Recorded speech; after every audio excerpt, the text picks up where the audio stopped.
Orson Welles bringing you another famous film in this festival of great films of the silent days.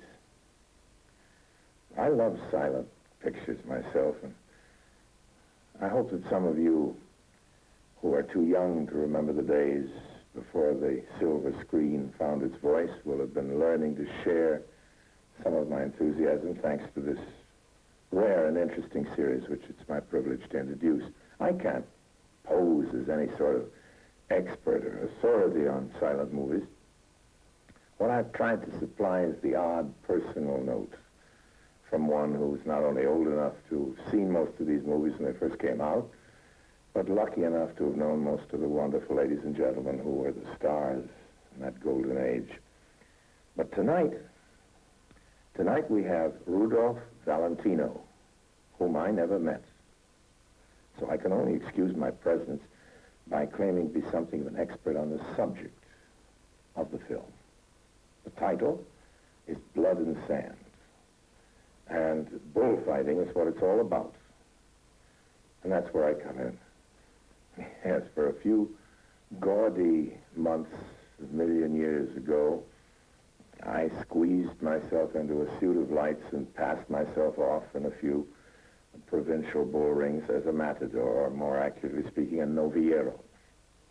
This tattered remnant from my past is something I don't usually dredge up, not only because I wasn't very good at it, but because in the non-bullfighting countries of the world, I know how dim a view most of you take of the tragic spectacle.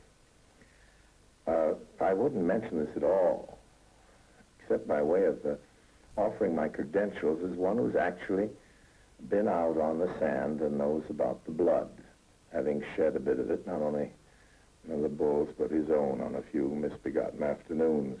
Valentino himself, it says here in my notes, was disappointed that the movie was not made as he'd been promised on location in Spain. Well, he was right. If they'd shot it in Spain, they would have had to get a little closer to the realities.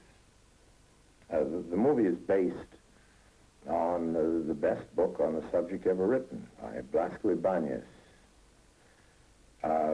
I'm leaving out Hemingway's The Sun Also Rises because although Hemingway deals at length with the corrida is not the central theme of his novel. Well, Hemingway, of course, was pro-bullfighting.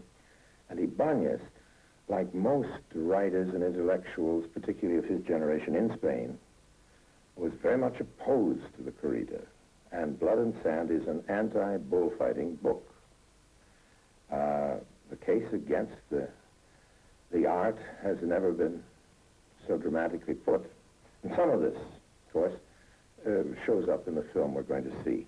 But basically, of course, what we have here is a Hollywood fantasy, a picturesque romance, just the sort of attractive nonsense you'd expect to find as a frame for Valentino. And in that context, he makes, as you'd expect, a perfect dream of a matador. No matador in real life, of course, was ever so beautiful. But isn't that just as it should be?